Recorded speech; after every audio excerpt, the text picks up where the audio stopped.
ஆச்சி பாதாம் ட்ரிங்க். ஆச்சி பாதாம் ட்ரிங்க் ஒன்னு வாங்கினா ஒன்னு ஃப்ரீ. உங்க கட்சி தானே இது. இங்க யாரும் உங்களை ரிபல் பண்ணவே இல்லையே. நீங்களே ரிபல் பண்ணிட்டா நானே தலையில மண்ணவாரி போட்டேன்னா என்ன செய்ய முடியாது? ஐயா நம்ம இப்படி தோத்துட்டே இருக்கோம், நீங்க எங்களை யாரையா தலைவராக்குன்னு கேட்டுருக்காங்க. அப்ப எவ்வளவு விசுவாசம் மிக்க ஒரு பெரிய கூட்டத்தை உருவாக்கி வச்சுட்டு இப்ப நீங்க சண்டை போட்டு அப்ப நீங்க அப்பா பிள்ளை சண்டை போட்டுங்க. நட்டம் கட்சிக்கு நான் சொல்லுவேன். இதுல யார் ஜெயிச்சாலும் யார் தோத்தாலும் நட்டம் கட்சிக்கு இல்ல. அததான் மாநாட்டுல ராமதாஸ் அவர்கள் குறிப்பிடுறாரு, நம்ம தனியாவே 4 தொகுதியில ஜெயிச்சோம், இப்ப கூட்டணி வச்சு 4 தாங்கிறது நமக்கெல்லாம் அசிங்கமா இல்லையா அப்படின்னா, வெக்கமா இல்லையா அப்படின்னு சொல்றாரு. ஆனா சொல்ல வேண்டியதான். யாரை பார்த்து கேட்கிறாங்க? அந்த முடிவு எல்லாம் யார் எடுத்தா? ஜி.கே. மணி சொன்னாரா? ராமதாஸ் தனித்து இயங்குனா அப்படின்னு நான் நினைக்கல. அவர் இல்ல எந்த கூட்டணிக்கு போகணும்னு ராமதாஸ் அவர்கள் நினைச்சாரு. கடந்த தேர்தல்ல முடிவு பண்ணி தான் செஞ்சாங்க. வேற வாய்ப்புகள் என்ன இருந்துச்சு நீங்க சொல்லுங்க. அதிமுக பெரிய வாய்ப்பு இருந்தது. இவங்க யாரா தலைவர் எல்லாம் போய் சமாதானம் பண்ணி அதெல்லாம் நடக்க போறதே இல்லை. அந்த 2 பேர் இல்லாம வேற யாராவது முடியாது. அப்ப முகுந்தனை உள்ள சேர்க்கறதுலயும் அவருக்கு பிரச்சனை கிடையாது, கட்டாயம் இருக்காது. ஏன்னா அவருக்கு ரிலேட்டிவ் தானே அருண். இப்ப இல்லங்கிறார். குடும்ப அரசியல் என்ன செய்யும் அப்படிங்கிறதுக்கு 15 உதாரணங்கள்ல இது ஒரு உதாரணம்.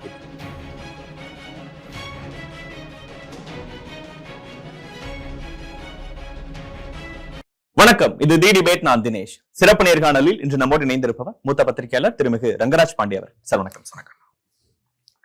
பாமகல ஒரு நெருக்கடியான காலகட்டத்துல இருக்கும்னு அவங்களுடைய ஜி.கே. மணி அவர்களே வெளிப்படையா குறிப்பிடுறாரு.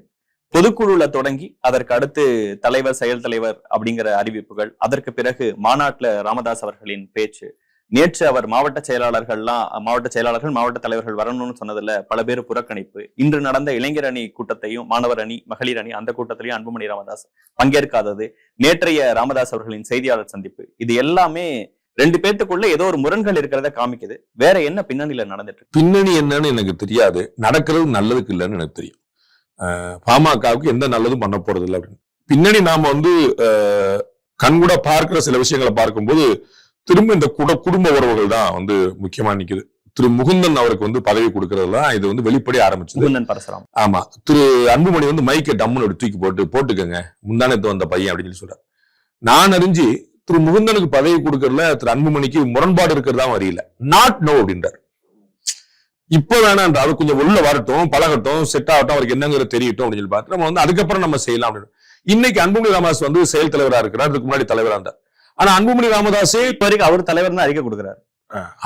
அதான் முரண்கள் இருக்கிறதுக்கான இன்னொரு அடையாளங்கள். செயல் தலைவர் அவர்னு சொல்லி சொல்லிட்டாரு. அவர் அவருடைய தலைமையில தான் சொல்லி சொல்லிட்டாரு. 2 பேர் வந்தாங்க போனாங்க. அது அவர் நான் தான் தலைவர், நான் தான் நிறுவனர், அவர் செயல் தலைவர்னு சொல்லிட்டாரு. அப்ப 2 தலைவர்னா 2 கட்சி தான் இருக்க முடியும். அங்க இப்போ ரீசெண்டா இடி குறித்து அன்புமணி ராமதாஸ் விடுத்திருக்கக்கூடிய அறிக்கையில கூட பாமகவின் தலைவர் அன்புமணி தான். அதுதான் சொல்றேன். அது யாரு தலைவர்னு அவங்க முடிவு பண்ணணும். நமக்கு அதுல எந்த லேன்தேன், எந்த கொடுக்கல் வாங்கல் கிடையாது. அது அப்ப 2 தலைவர்னு 2 கட்சியாங்கிற கேள்வி. 2 கட்சியை தான் நோக்கி போகணும். நான் முதல்ல சொன்ன வரிதான். அவர்களுக்கு எதுவும் நல்லது இல்லை, அவ்வளவுதான். அது இருக்கிறதே ஒரு சின்ன கட்சி. அது இன்னும் ரொம்ப வருஷமா வளரக்கூடிய ஒரு ஆதங்கத்துல குடிச்சு 2 பேருக்குமே ஒரு முரண் எங்க இருக்குன்னா, இப்படி செஞ்சா வளர்ந்துருக்கலாம், அப்படி செஞ்சா வளர்ந்துருக்கலாம். ஒண்ணு குடும்பம் இது கலைஞர் அவர் 2006-11 ரொம்ப பெருசா சஃபர் பண்ண இடம். அது இன்னும் பெட்டரா நிறைய விஷயங்கள் பண்ணிருக்க முடியும். பண்ண முடியாம போனது அவர் யாருமே விட்டு கொடுக்க முடியாம இருந்தார். அது எந்த பக்கம் போக முடியாம தவிர்த்து எல்லாருமே வேணும்னு நினைச்சாரு. அது பிரிச்சு அதேதான் டாக்டர் ஐயாக்கு இருக்கு, மூத்தவருக்கு. இளையவரும் அந்த இடத்துல இருக்கிறார். அவர் முரண்பட்டப்ப, ஏன்னா அவரே மகன் தானே. அப்ப அவர் உழைச்சவர் கையில கொடுங்க போல. இப்ப நம்ம எப்படி நம்ம ஸ்டாலினை வாரிசு அரசியல சேர்க்க மாட்டோமோ, ஏன்னா அவர் கீழே களத்துல இருந்து பணியாற்றி வந்திருக்காரு. அப்போ பல ஆண்டு கால உழைப்பு. இப்ப உதயநிதிக்கு அந்த பேர் வந்துச்சு. என்னங்க அப்படின்னு சொல்லிட்டு எம்எல்ஏ ஆக மாட்டேனாரு, மந்திரி ஆக மாட்டேனாரு, இப்ப எல்லாமே துணை முதலமைச்சர் ஆயிட்டாரு. எல்லாமே உங்களுக்கு ஞாபகம் இருக்கும், அவர் அதுக்கு முன்னாடி மேயரா இருந்தாரு, கீழே இருந்தாரு, எம்எல்ஏவா இருந்தாரு, பல தோத்தாரு, டீச்சர் எல்லாம் பண்ணி வரும்போது அவர் அந்த லிஸ்ட்ல வர மாட்டார். அதே மாதிரி இப்ப கிட்டத்தட்ட டாக்டர் அன்புமணி ராமதாஸ் வந்துட்டார். அது அவர் ராஜ்யசபால இருந்தாரு, போனார், வந்தாரு, அப்புறம் கீழே களத்துல இருந்தாரு, கீழே களப்பணி ஆட்டினாரு, சண்டை போட்டார், ஜெயிச்சார், தோத்தான்னு வரும்போது அவரு இன்னொருத்தரா நின்றார். 10 எம்எல்ஏங்க அதுல அவர் ஒருத்தருங்க, 10 எம்பிங்க அதுல ஒருத்தருங்கன்னு நின்றார். அப்ப முகுந்தனை உள்ள சேர்க்கறதுலயும் அவருக்கு பிரச்சனை கிடையாது, கட்டாயம் இருக்காது. ஏன்னா அவருக்கு ரிலேட்டிவ் தானே அருண். தாத்தாக்கு மட்டும் எனக்கு இப்ப இல்லங்கிறார். இந்த ஒரு சின்ன முரண். இந்த முரணை பேசி புரிஞ்சுக்கிட்டா அது ஈஸியா இருக்கும். அது ஏற்கனவே நான் சொன்னது போல இவங்களை நியமிக்கணுங்கிறதுலாம் அவங்களை அவ்வளவு வெளிப்படையா அந்த சண்டையை காமிச்சிருக்காம அவங்க உள்ளே பேசியிருந்திருக்கு. இல்ல உள்ள பேசி முடியாம தானே வெளியே வருது. அது எளிமையான பேசாம இருப்பாங்களான்னு அது ஆட்டோமேட்டிக்கா சொல்லியிருப்பாங்க, மூந்தனை போடுப்பாங்க, இப்ப வேணான் இருப்பாரு. நான் சொல்றேன் போடு. இந்த கான்வர்சேஷன் நடக்காம இருக்கும், நம்ம ஏன் கற்பனை பண்ணணும்? அது நிச்சயமா நடந்திருக்கும். அங்க முடியாம அந்த சமாதானம் ஆகாம தான் பாத்துருவோம் அப்படிங்கிற நம்ம நம்முடைய தலைமையில பனையூர்ல இருக்கு வாங்க அப்படின்னு இவர் சொல்றதோ, இங்க வந்து இவர் கூட்டம் போடுறதோ எல்லாமே உள்ளுக்குள்ள சமரசம் இல்லாம போடிதான் திரு ஜி கே மணி குறிப்பிட்டது போல கஷ்டமான காலத்துல இருக்கு. அந்த கட்சிக்கு எந்த நல்லதும் கிடையாது. பட்டியலின சமூகத்தவருக்கு வந்து நிறைய கட்சிகள் இருந்துச்சு. ஏர்போர்ட் மூர்த்தியில ஆரம்பிச்சு, பூவை ஜென்மூர்த்தியில ஆரம்பிச்சு, டாக்டர் கிருஷ்ணசாமியில ஆரம்பிச்சு, திருமாவளவன் ஆரம்பிச்சு நிறைய கட்சிகள் இருந்தாங்க. இன்னைக்கு எல்லாமே காணாம போய் டாக்டர் ஒரு அண்ணன் திருமாவளவன் மட்டும்தான் கொஞ்சம் நிக்கிறார். அவரும் வந்து டிஎம்கே தயவு இல்லைன்னா என்ன ஆவாருங்கிற மாதிரி தெரியாம தான் இருக்கு. இன்னும் அவரு அடுத்த கட்டத்துக்கு நகரல. அவரும் அந்த இடத்தை தாண்டி எல்லா சாதியினருக்குமான கட்சியா உருவாக்கணுங்கிற இடத்தை நோக்கி போயிட்டு இருக்காரு. அது நீங்க அந்த காம்ப்ளிமெண்ட் கொடுத்துக்குங்க. நான் சொல்ல வருது முக்குவத்தோருக்குன்னு ஒரு கட்சி நிறைய பேர் உருவாந்தாங்க. சேதுராமன் வந்தாங்க, நிறைய முருகன்ஜி அவங்க நிறைய வந்தாங்க, நம்ம வாண்டையார் வந்தாரு, நிறைய கருணாஸ் ட்ரை பண்ணாரு, கார்த்திக் ட்ரை பண்ணாரு. இன்னைக்கு அவங்களுக்கு யாருமே இல்லாம போச்சு. இவங்களுக்கு கவுண்டர் சமுதாயத்துக்கு ஈஸ்வரன் ட்ரை பண்ணாங்க, மூர்த்தி ட்ரை பண்ணாங்க, இந்த மாதிரி நம்ம ராமசாமி ட்ரை பண்ணாங்க, தனியரசு ட்ரை பண்ணாங்க. இப்ப அதுவும் இல்லாமலே போச்சு. அவங்க அப்ப வன்னியர் சமுதாயத்துக்கு ஒரு பெரிய அடையாளமா ரொம்ப காலமா வந்து இவர் தான் இவங்க எல்லாருக்குமே முன்னோடியாகும். அவர் வந்து ஒரு சமுதாயத்துக்கான ஒரு கட்சியா வெளியில அடையாளப்படுத்தப்பட்டாலும் அவங்க கொடுத்திருக்கக்கூடிய நிறைய மாற்றங்கள் நம்ம பலமுறை பார்த்திருக்கோம். நிழல் பட்ஜெட் கொடுக்கறதுல இருந்து, விவசாயத்துக்கு தனி பட்ஜெட் கொடுக்கறதுல இருந்து, மது ஒழிப்பு தீவிரமா இருக்கிறதுல இருந்து, அவங்க வந்து ஒரு நீங்க சொன்னீங்களே அண்ணனுக்கு திருமாவளவனுக்கு என்ன காம்ப்ளிமெண்ட், அதுல வந்து குறைவில்லாத காம்ப்ளிமெண்ட் அவங்களுக்கு கொடுக்க முடியும். இப்ப தீர்மானங்கள்ல கூட பட்டியலினத்தவருக்கான ஒரு தீர்மானத்தை வந்து ஒரு அடையாளம் நின்றுது. அது நீங்க வந்து அது எப்படி மாத்தினாலும் நீங்க வந்து திரு ஸ்டாலின் அவர்கள் வந்து எவ்வளவு தனித்திறமையை காட்டினாலும் கருணாநிதி மகன் அப்படிங்கிறது இருக்கவே செய்யும். அதை நீங்க வந்து அதை நீங்க அதை மறுக்கவே முடியாது. அந்த மாதிரி வந்து இவங்களுக்கு வந்து ஜாதி இடையாளம் இருந்துச்சு. என்னுடைய கவலை என்னன்னா, இந்த ஒரு கட்சி தான் முதல்ல சமுதாயத்துக்குன்னு உருவாகி பெரும் கட்சியா மாறினது. இவர்களை பார்த்துதான் மத்தவங்க இன்னும் 30-35 வருஷ கட்சி இது. இவங்களை பார்த்துதான் எல்லாருமே வந்து நம்மளும் ட்ரை பண்ணலாமே அப்படிங்கிறது வந்தாங்க. யாரு இவர் தொட்ட உயரத்தை தொட முடியும்? இவங்க அவ்வளவு உயரத்தை தொட்டவங்க. அவள் வந்து ஒரு எம்எல்ஏ தனிச்சு பண்ருட்டி ராமச்சந்திரன் யானை சின்னத்துல போன காலத்துல இருந்து நிறைய அப்புறம் வளர்ந்து 30-35 எம்எல்ஏ எல்லாம் வந்து பெரிய உயரத்தை தொட்டவங்க. சோ இன்னைக்கு வந்து அது டிமினிஷிங் போர்ஸ் இருந்துச்சுன்னா அதுவும் காலின அவர்களுக்கும் நட்டம், அவர்கள் சமுதாயத்துக்கும் நட்டம். அது அந்த கட்சிக்கு ஒரு பேரழிவா போய் நிற்கும். அது குடும்ப அரசியல் என்ன செய்யும் அப்படிங்கிறதுக்கு 15 உதாரணங்கள்ல இது ஒரு உதாரணமா போய். முதல்ல பிரச்சனை வந்தது. அதற்கு பிறகு நிர்வாகிகள் வந்து அவரை தனியா பாக்குறது, இவரை தனியா பாக்குறது, சமாதானப்படுத்துறதுன்னு ஒரு காம்ப்ரமைசிங் ஸ்டேட்க்கு கொண்டு போயிட்டு அதற்கு பிறகு நான் தான் தலைவர், இவர் செயல் தலைவர் அப்படின்னு அறிவிக்கிறாரு. அதற்கு பிறகு அந்த மாநாட்டுல பேசும்போது அன்புமணி ராமதாஸ் பக்கத்துல வச்சுட்டு இந்த வேலையெல்லாம் இங்க நடக்காத தம்பி, அது அன்புமணி ராமதாஸ் அவர்கள்னு குறிப்பிடல. அவரு இல்ல நிறைய ஜாடமாடியா பேசினது, அவர் பேரையே குறிப்பிடாது. அவர் வந்து அந்த பாடி லாங்குவேஜ் வந்து ரெண்டுக்குமே வந்து ரொம்ப பொருந்தா கூட்டணியா தான் இருந்துச்சு. அதுல நோ டவுட். அது சின்னவரா இருக்கட்டும் பெரியவரா இருக்கட்டும், ரெண்டு பேருடைய பாடி லாங்குவேஜ்ல ஒரு இணக்கம் இல்ல. அதுல வந்து எந்த குழப்பம், விச் இஸ் வெரி ஆப்வியஸ், கண் முன்னாடி தெரிஞ்சது. அது அவருக்கு நல்லது இல்ல. நான் இவங்க யாரா தலைவர் எல்லாம் போய் சமாதானம் பண்ணி அதெல்லாம் நடக்க போறதே இல்லை. அந்த ரெண்டு பேர் இல்லாம வேற யாராவது முடியாது. நீங்க நல்லா ஞாபகம், திரும்பி நான் வந்து கலைஞர் குடும்பத்திற்கு புரியுதுக்கா, நம்ம எல்லாரும் தெரிஞ்சோம். அவங்க ஃபேமிலியில நிறைய டிஸ்பியூட் போது செல்வி அக்கா வந்து ஒரு பெரிய ரோல் பிளே பண்ணாங்க. அவங்களுடைய வாய்ஸுக்கு வந்து குடும்பத்துல ஒரு பெரிய மதிப்பு இருந்துச்சு. எல்லாரும் பேசாம இருப்பாங்களே, அவங்க வேலையை பாருன்னு சொல்ல மாட்டாங்க. அந்த மாதிரி ஒரு அக்காவுக்கு பயங்கரமான இன்ஃபுளுன்ஸ். அப்ப அவங்க வந்து எல்லா பக்கம், அவர் கனிமொழி அவர்களோ, தயாநிதி மாறனோ, மாறன் ஃபேமிலியோ, உதயநிதி ஸ்டாலினோ, அழகிரியோ, யாராக இருந்தாலும் அக்கா போய் நின்று அப்படி ஒன்று சொன்னாங்கன்னா அது வந்து ஒரு அப்படி சரின்னு ஒரு அப்படி இருந்தது. அவர் செல்வம் அதே மாதிரி இருந்தாரு, அவருக்கு ஒரு பெரிய மதிப்பு இருந்தது. அது மாதிரி இந்த டிஸ்பியூட்டை வந்து டைல்யூட் பண்ணி கொண்டு போறதுக்கு, டிஃப்யூஸ் பண்ணி கொண்டு போறதுக்கு ஆள் இருந்தாங்க. ஏன்னா தெரிஞ்சு இந்த ரெண்டு பேருக்குள்ள அவங்க ரெண்டு பேரும் மட்டும்தான் பண்ண முடியும். இல்லைன்னா குடும்பத்துல அம்மா, சிஸ்டர், அத மாதிரி யாராவது ஒருத்தர் இறங்கி இல்லங்க நீங்க என்னங்க நீங்க பாத்துட்டு அப்படின்னு சொல்லி சொன்னா, ஏன்னா குடும்பத்தார், கட்சி தயார் கிடையாது, கொள்கை கோட்பாடு எந்த பிரச்சனையும் கிடையாது. இது குடும்பம். அந்த குடும்பத்திலையும் அகைன் வேற ஒரு உதாரணம் போவோம். திரு விஜய் அண்ட் திரு S A Chandrasekhar. S A Chandrasekhar வந்து அவர் தான் இவர் அரசியலுக்காக தயார்படுத்தினவர். இந்த புள்ள அரசியலுக்கு வரணும் அப்படின்னு ஆசைப்பட்டது அவருக்கு அரசியலே தெரியாத காலகட்டத்துல. திரு விஜய்க்கு என்னென்ன அரசியல் தெரியாத, நமக்கு ஒத்தூரமான அவர் ஸ்மெல் பண்றதுக்கு முன்னாடியே இந்த ப்ராடக்ட் இப்படி கொண்டு வரணும் அவர் பண்ணது. என்னைக்குங்கிறது அப்பா பிள்ளைக்கு ரெண்டு ஒரு பெரிய டிஃபரன்ஸ் இருந்துச்சு. அது இப்ப அவர் அப்ப வந்து ரொம்ப கரடியா கத்தி தனியா ஆரம்பிச்சார். ஆமா, தனியா பண்ணிட்டு இருக்காங்கன்னு சொல்லி அவர் மறுபறிக்கை எல்லாம் கொடுத்து எனக்கு இன்னைக்கு அவர் ரெண்டு பேரும் ஒன்னா உட்கார்ந்துட்டு இருக்காங்க. சோ இந்த ஐடியாஸ். இன்னொரு மூணாவது உதாரணம் சொல்ல, திரு அண்ணாமலை வேணுமா வேண்டாமாங்கிறதுல பாஜக ஒரு பிரச்சனை வந்துச்சு. இதுதான் இந்த பாஜக மாதிரியான கட்சிகளுக்கும் மற்ற கட்சிகளுக்கும் வித்தியாசம். குடும்பத்தில் உள்ள வர்றதுக்கும் மற்ற வித்தியாசம். அதான் உங்களுக்கு நான் சொன்ன 3 உதாரணம் பாருங்க. பாமக, திமுக, விஜய், இது 3மே ஃபேமிலி. வேற பாஜக வர மாதிரி திரு அண்ணாமலை போன்ற ஒரு ஸ்ட்ராங்கா இறங்கி அடிச்சு போயிட்டு நீங்க எல்லாருமே பரவாயில்ல ஏதோ பண்றாரேன்னு நினைச்சுக்கிட்டு இருக்கிற ஒரு ஆளை வந்து நீங்க தலைவர் இல்லைங்க, அடுத்துல இருந்து இவர் தலைவர் அப்படின்னு சொன்னா ஸ்மூத் செயிலிங் அங்க வந்து நடக்கு, டிரான்ஸ்பர்மேஷன் ஸ்மூத்தா நடக்கு. இதுதான் இந்த குடும்பங்களை தாண்டி இருக்கக்கூடிய கட்சிகளுக்கும் குடும்பத்துக்குள்ள சிக்கக்கூடிய கட்சிகளுக்குமான வித்தியாசம். அவர்கள் வந்து யாருனாலும் கொண்டு வந்து அப்படி நிப்பாட்ட முடியும். தீரன் அப்படின்னு ஒரு பெரிய ஸ்டார் இருந்தார் பாமக, என்ன ஆனார்னு யோசிக்கணும். தலித் தெளிமல் ஒரு பெரிய ஸ்டார் இருந்தார், என்ன அவங்க எல்லாம் தனித்தே இயங்கி பெரிய ஆட்களா வந்தாங்க. நிறைய பேர் சென்ட்ரல் மினிஸ்டர்லாம் ஆமா நிறைய பேர் வந்தாங்க. அவங்களோட பெர்ஃபார்மன்ஸ் எல்லாம் அவங்க எல்லாம் என்ன ஆனாங்க. அப்ப வந்து இந்த குடும்பத்தை தாண்டி ஒரு இடத்துக்கு போகிற ஒரு பெரிய சேலஞ்சா வந்து நிக்குது.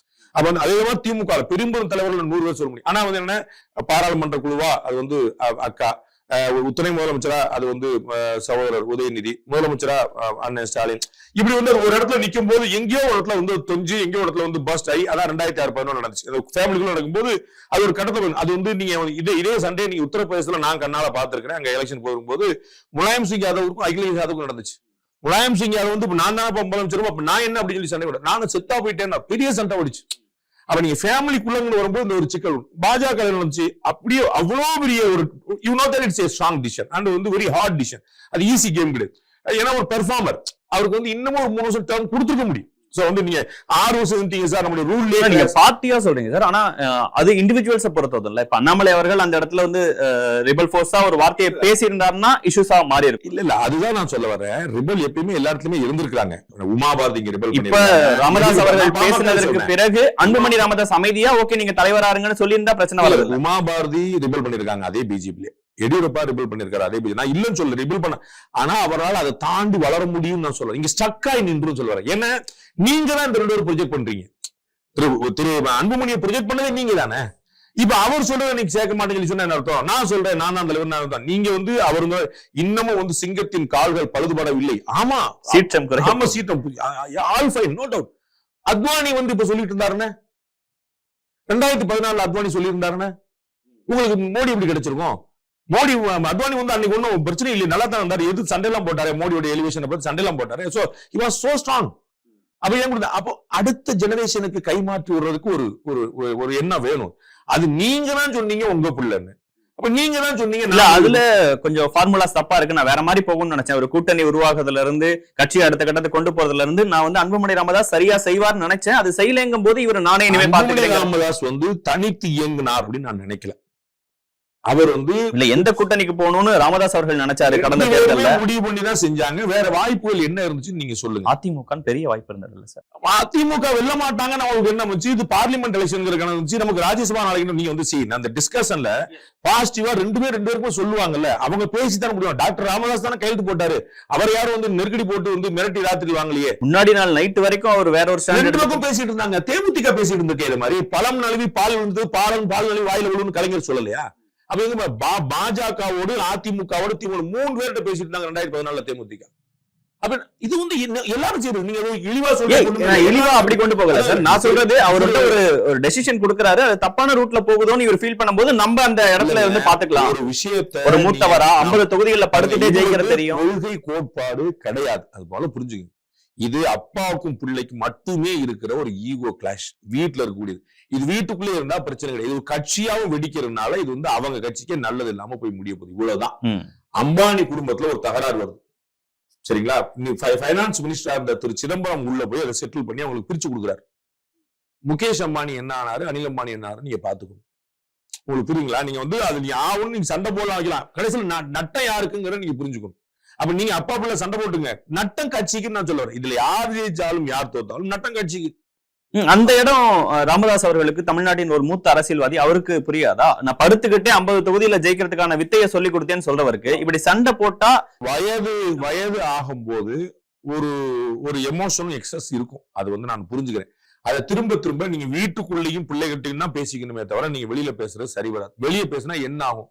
நீங்க கூட்டின மாவட்ட தலைவர் கூட்டத்துக்கு உங்க மாவட்ட தலைவர் வரல. அதுதான் அவர் மாதிரி ஒரு தலைவருக்கு அது ஒரு சின்ன பின்னடைவு இல்லையா? அவங்க ஏற்படுத்தினது தானே. அவர் ஏற்படுத்தினது அன்புமணி ராமதாஸ் அவர்கள். 2 பேருமே தானே. நான் அவங்கிற ப்ளூரல் ஃபார்ம்ல சொல்றேன். நான் வந்து அவருன்னு நான் சொல்ல 2 பேரும். சரி, நீங்க பேசி தீர்த்துக்க வேண்டிய விஷயத்த நீங்க மறைச்சிங்கன்னா யாருக்கு நட்டம்? நாளைக்கு வந்து நீங்க வந்து விஜய் கூட விஜயோட கூட்டணி சேருங்க, ஒருத்தர் அதிமுக கூட்டணி சேருங்க, 2 பேருக்கு 10 சீட் கொடுக்க போறாங்க. உள்ளதானே ஏற்கனவே பாமகவுடைய உயரம் குறைஞ்சிருச்சுன்னு சொல்றாங்க. நீங்க இன்னும் சண்டை போட்டா இன்னும் குறையுமா? இன்னும் கூடுமா? கட்சியே உடையிற அளவுக்கு போகும். நட்டை கடைசியில் என்ன சார் விடியும்? நான் சொல்ல நான் ஒர்ஸ்ட் கேஸ் நான் யோசிக்கிறேன். நல்லது இல்லைங்கிற சொல்றேன். அது எவ்வளவு நல்லது இல்லைங்கிறதே திருப்பி அவங்க தான் தீர்மானிக்கணும். It is not going to do any good for them. அது வந்து கிளியர். எந்த அளவுக்கு மோசம் அப்படின்னு அது அவங்க தான் தீர்மானிக்கணும். நான் இந்த பக்கம் பண்ணுவேன், நீங்க இந்த பக்கம், அது 2 தானே. அது தமிழ் பாட்டாளி மக்கள் கட்சி அப்படின்னு திராவிட பாட்டாளி மக்கள் கட்சி ஒருத்தர் விஜயோட சேர்ந்துங்க, ஒருத்தர் ஏடிபி கூட சேர்ந்துங்க. என்ன வாய்ப்பு? திருப்பி 10 சீட் கொடுக்க போறாங்க. அப்ப நீங்க வந்து விடுதலை சிறுத்தைகளோட கீழே உள்ள கட்சி அப்படி நிக்க போறீங்களா? அவங்க அண்ணன் 10 சீட் வாங்கிட்டாரு, நானும் 10 சீட் அப்படி நிக்க போறீங்களா? நீங்க நான் ஏற்கனவே சொன்ன போல சமுதாய கட்சிகள்லயே ஒரு பெரிய உயரம் தொட்டு காட்டிய கட்சி.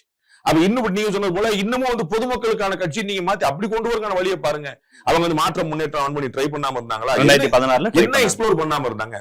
ஒர்க் ஆகல. அப்ப எப்படி ஒர்க் ஆகும்னு பார்த்து திரும்பி அதுல ஒர்க் ஆகாம போனதுக்கு 10 காரணத்துலங்க 2, அதாவது பாமக பொறுத்தளவுக்கு 2 மைனஸ் பாயிண்ட் சொல்லுவாங்க. அதாவது வெளியில பொது பிம்பத்துல இருக்கு. 1 இந்த குடும்ப அரசியல், 2 ஒரு சமுதாயத்துக்கான கட்சி. அப்ப நீங்க சொன்னீங்க விடுதலை சிறுத்தைகள் வெளியே வர பாக்குதே அப்படின்னு. ஆனா வெளிவர முயற்சி பண்ணாலும் அவங்களுக்கு அந்த முத்திரை அப்படியே இருந்துட்டு இருக்கு. அவங்க யாருக்குமே வந்து இப்படி சொல்லுவாங்க. நீங்க அதிமுக, நான் உங்களுக்கு ஏற்கனவே பல முறை சொல்லியிருக்கேன், ராசா அவர்களை பட்டியல் தலைவரா பார்க்க மாட்டாங்க, திமுக தலைவரா பார்ப்பாங்க. திருமாவளவன் அவர்களை பொது தலைவரா பார்க்க மாட்டாங்க, பட்டியல் தலைவரா பார்ப்பாங்க. இது இந்த வித்தியாசம். ஏன்னா இவரும் அவரும் ஒரே சம்பவம் தான். ஆனா இவர் இதற்குன்னு ஒரு கட்சி உருவாக்கி வந்தவர், இவர் வேற ஒரு கட்சியில் உட்கார்ந்து இருக்கிறவர். அப்ப அந்த நான் சொல்ல பொது புத்தி, நான் என்னுடைய பார்வை சொல்ல இது அங்க இருந்து எம்எல்ஏக்கள்லாம் பொது தொகுதியில் நின்று ஜெயிச்சு வந்துட்டாங்களேங்கிறதுனால அதை அடுத்த அதோட நான் வந்து அவர் அங்கதாங்கன்னு சொல்லுங்க. இது பொது புத்தியில இருக்கு. நீங்க வந்து அவ்வளவு கஷ்டப்பட்டு நீங்க ட்ரை பண்ண வேண்டாம். நான் ஆமான்னு நான் சொல்றேன். அவர் வந்து இன்னும் பெரிய உயரம் தொடட்டும். நான் அவர்கிட்டயே சொல்லியிருக்கிறேன். அவருடைய பிறந்தநாள் வாழ் நான் பேசின விஷயத்தை நீங்க தயவு செய்து முடிஞ்சா திருப்பி கேட்டு பாருங்க. நீங்க அது வந்து நான் அவர் பொது களத்துக்கு வரணும்னு நான் பல முறை சொல்லியிருக்கேன். எனக்கு அதுல ஒண்ணு ஏன் அவர் சுருங்கி இருக்கிறாருங்கிற கேள்வி நான் எழுப்பி இருக்கிறேன். நான் அவர்கிட்ட நிறைய தனிப்பட்ட வரல ரொம்ப வருஷமா நான் பேசியிருக்கேன். சரிங்களா? அது இல்ல பிரச்சனை. நான் சொல்லுவது இப்ப பாமக நீங்க அது திரும்ப கீழே போகுமா அப்படிங்கிற ஒரு கணக்கு. இப்ப வரலாற்று வாய்ப்புகள் சில சமயத்துல நீங்க அப்ஸ் அண்ட் டவுன்ஸ் வரும் சார். நீங்க இதே பிஜேபி வந்து 30 வருஷமா இருக்கிற கட்சி, தமிழ்நாட்டில் அவ்வளவு பெரிய தொட முடியலையே. பல இடங்கள்ல வந்து வந்துட்டாங்க, பக்கத்துல பாண்டிச்சேரி வந்துட்டாங்க, பக்கத்துல வந்து ஆந்திரால வந்துட்டாங்க, பக்கத்துல கர்நாடகால வந்துட்டாங்க, தெலுங்கானால வந்துருவாங்க போல. எப்படி வரும்போது தமிழ்நாடு மட்டும் தான் ஒரு வயசுல நீங்க இங்க வர வாய்ப்பு அப்படித்தானே தேடணும். அப்போ என்னைக்கு பாஜக வரும் ஒரு கணக்கு இருக்கு. அதுக்கு சில விஷயங்கள் பண்ண அது மாதிரி பாமக ஒரு பேட் டைம் இருந்திருக்கலாம். அப்ப சரி பண்றது நான் அப்ப குடும்பம்னு ஒண்ணு பிரச்சனை இருக்கு, சமூகம் ஒரு பிரச்சனை இருக்கு. அப்ப ரெண்டையும் பலமா மாத்துறது எப்படி? இது ரெண்டும் பலவீனமா சமூகம் சொல்லுது. உங்களுக்கு புரியுங்களா? அப்ப நீங்க என்ன நீங்க உங்களுக்கு பார்த்திருப்பீங்க, விடுதலை சிறுத்தைகளுடைய தலைவரே சொல்லியிருக்கிறார், பல கிராமங்கள்ல பிரச்சாரத்துக்கு கொடியை கழட்டிருங்கன்னு சொல்லியிருக்கிறாங்க.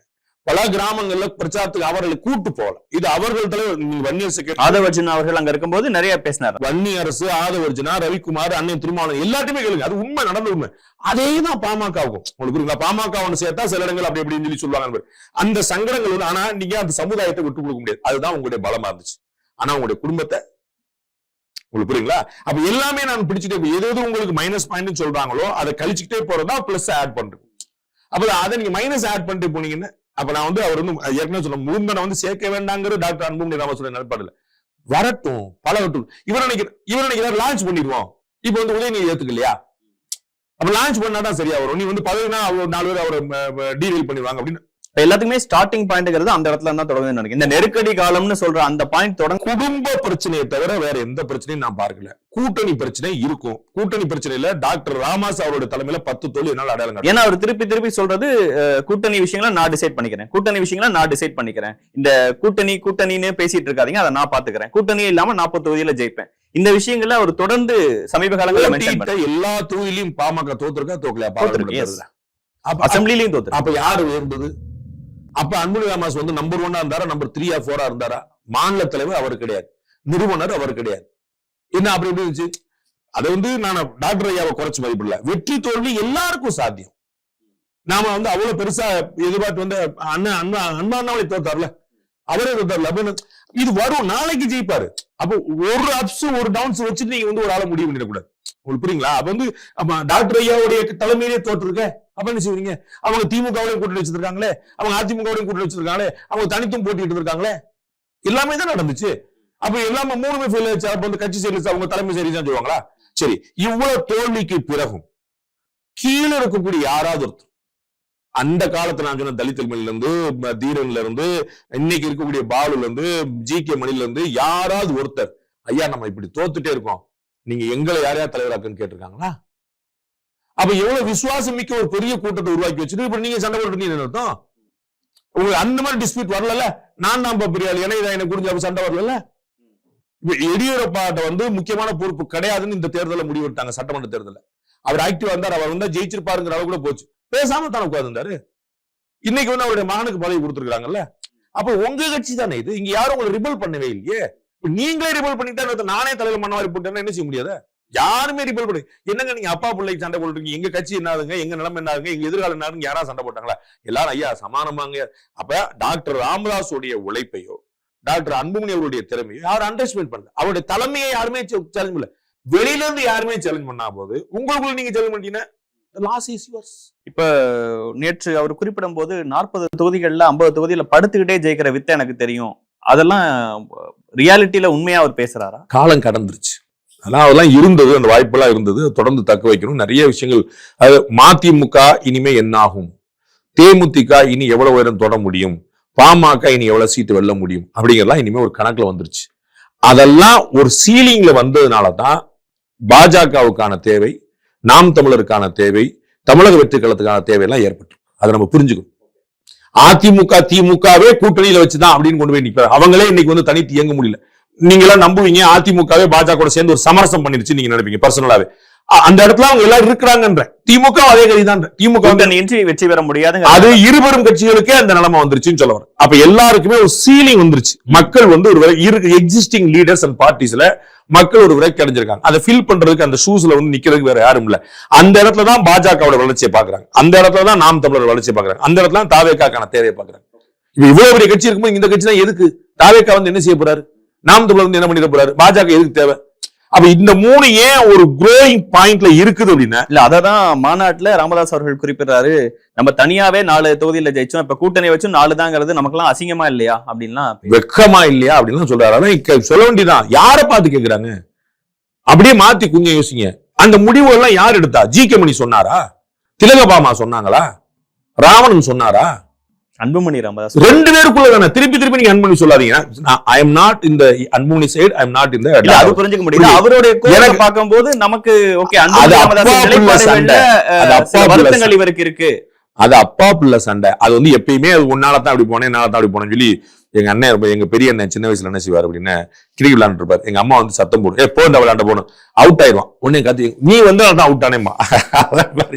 அது சின்ன பிள்ளைகள் சண்டை. அது வந்து அம்மா டாக்டரோ ஜூனியரோ 2 பேருமே அவர்களுக்குள்ள இருக்கக்கூடிய மனஸ்தாபங்கள், உறவு தொடர்பானது அலைன்ஸ் தீர்த்துக்கிட்டாங்க. யாருமே டிஸ்பியூட் பண்ணல.